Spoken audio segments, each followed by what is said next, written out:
شهر رمضان الذي أنزل فيه القرآن هدى للناس وبينات من الهدى والفرقان اعوذ باللہ من الشیطان اللعین الرجیم بسم اللہ الرحمن الرحیم الحمد للہ وکفا وسلام علی عبادہ الذین اصطفیٰ محمد وعطرتہ الطاہرہ واللعنۃ الدائمۃ علی اہلہا اما بعد۔ اذان محترم، ماہ رمضان المبارک کی روزانہ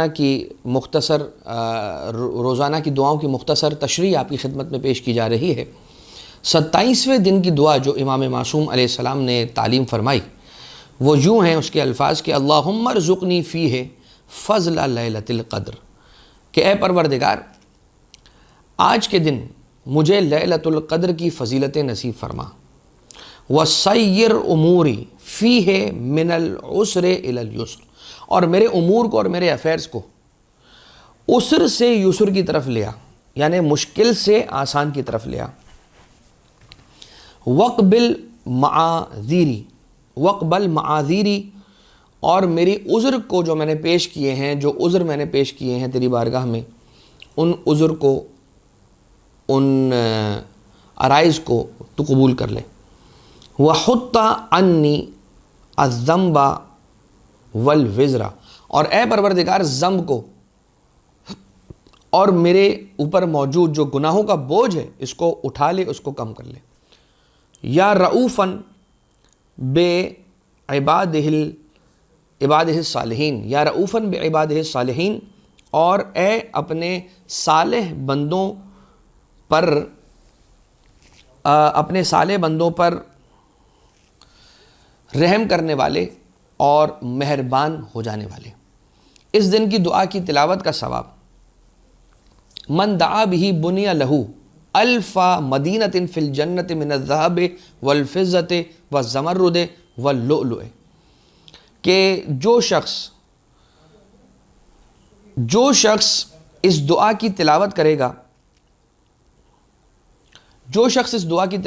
تو پروردگار عالم اسے قیامت میں 1000 مدینہ، جنت کے اندر 1000 شہر عطا کرے گا، اور ہر شہر گولڈ، سلور، گرین ایمرلڈ اور پرل کے بنے ہوئے ہوں گے۔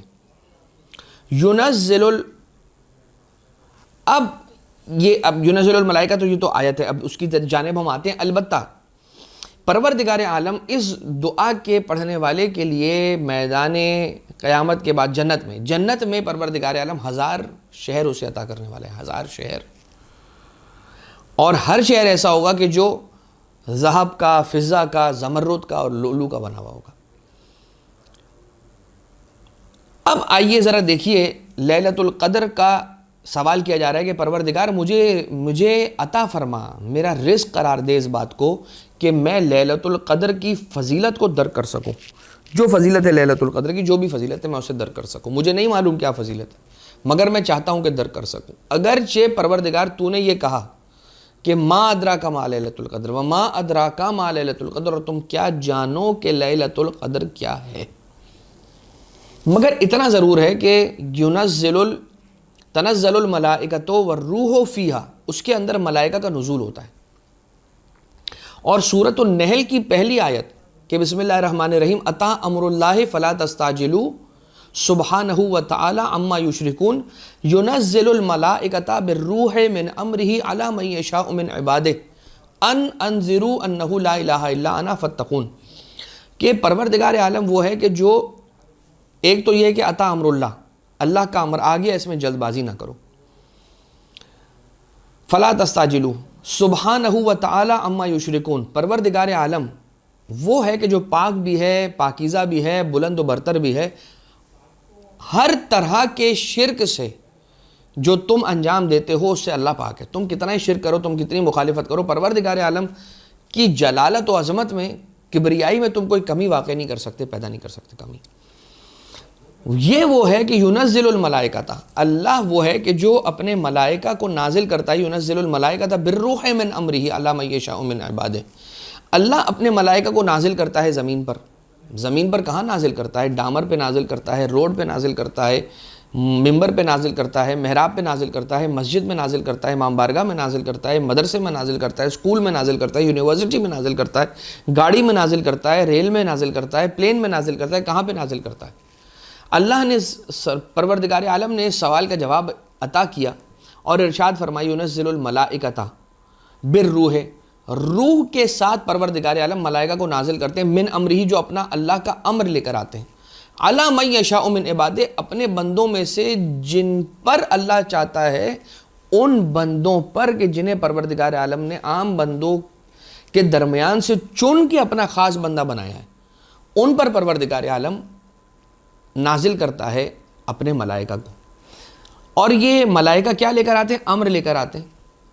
اب یہ مجھے بتلائیے گا کہ امر لے کر اللہ کے کسی بندے پر نازل ہوگا کوئی ملک، اور یہ جو امر لے کر آ رہا ہے کس پہ لے کر آئے گا؟ وہ بندہ کون ہوگا؟ اللہ اپنے ملائکہ کو امر دے کر بھیج رہا ہے زمین پر کسی بندے کے پاس، اپنے کسی خاص بندے کے پاس۔ تو اب مجھے کہنے کی اجازت دیجئے کہ وہ اللہ کہ جو اپنے ملائکہ میں سے کچھ ملائکہ کو امر دے کر زمین پر اپنے بندوں کے پاس بھیج رہا ہے، یہ بندہ وہی ہوگا کہ جو امر قبول کرنے کے قابل ہوگا۔ اللہ امر دے کے ملائکہ کو زمین پر کس کے پاس بھیجتا ہے؟ صاحب الامر کے پاس بھیجتا ہے۔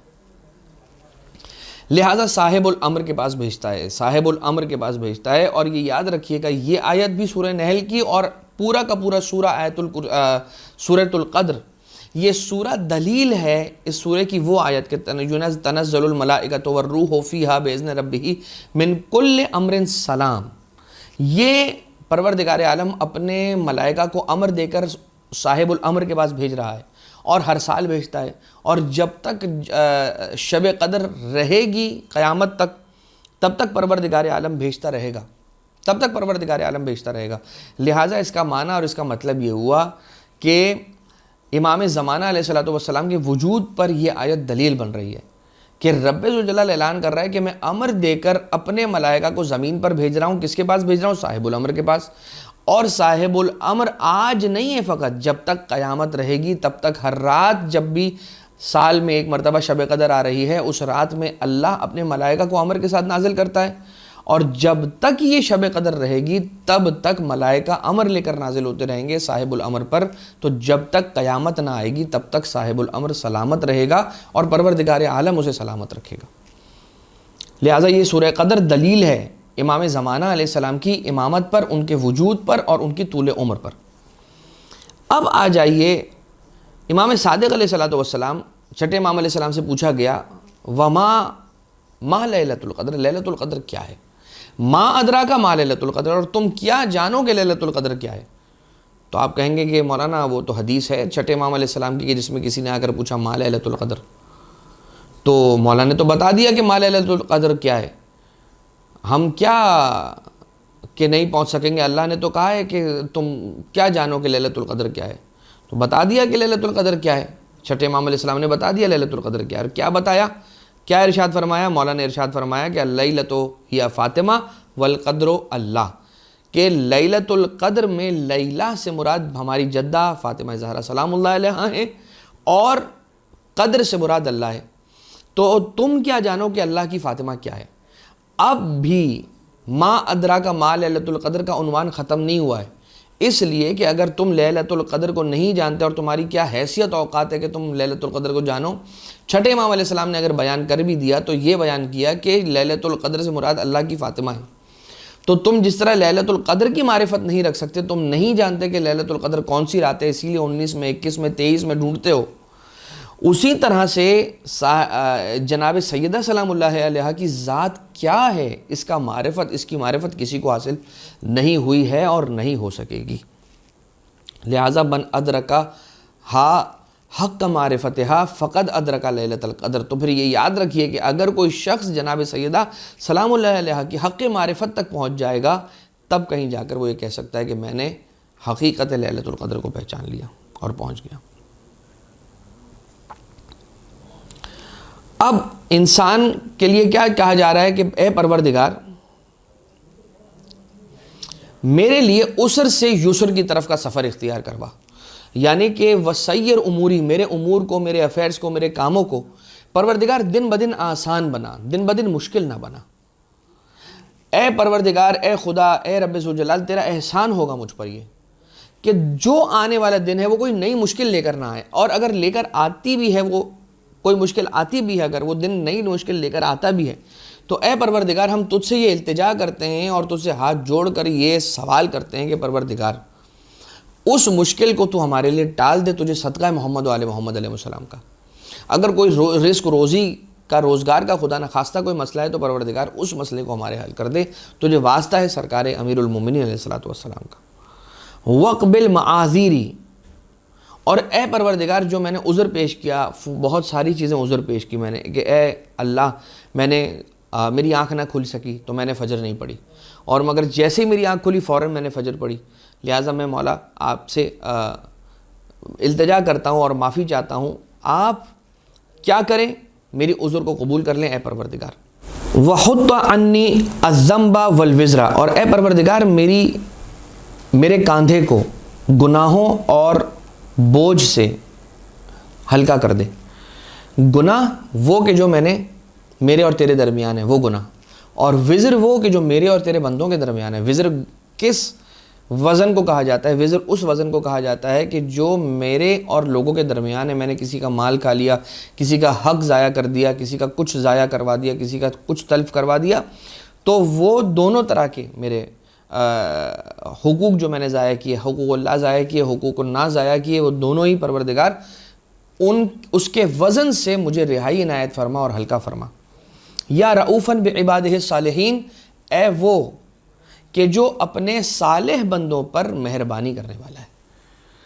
لہٰذا اے مہربان کہ تو نے جیسے تو مہربان ہے، ویسے ہی تو نے ہمیں مہربان امام ائمہ اطہار علیہ السلام بھی عطا کیے، اور تجھے صدقہ ہے سرکار مولا علی ابن موسیٰ الرضا علیہ آلاف التحیت والثناء کہ جو مولا امام الرؤوف علیہ السلام ہے، آپ کے القاب میں سے ایک لقب ہے السلام علیکہ ایھا الامام الرؤوف، آپ کا یہ لقب ہے۔ تو پروردگارہ تجھے واسطہ مولا رضا علیہ السلام کا ہمارے گناہ کبیرہ و صغیرہ سے درگزر فرما، ہماری روزے کی عبادتوں کو قبول فرما، اور ہمیں غم اہل بیت اطہار علیہ السلام کو بہتر انداز سے منانے کی توفیق عنایت فرما، صاحب الامر علیہ السلام کے ظہور میں تعجیل فرما، ہمیں مولا کے اصحاب میں شمار فرما۔ ربنا تقبل منا انکا انت السمیع العلیم، بجاہ محمد و آلہ الطیبین الطاہرین۔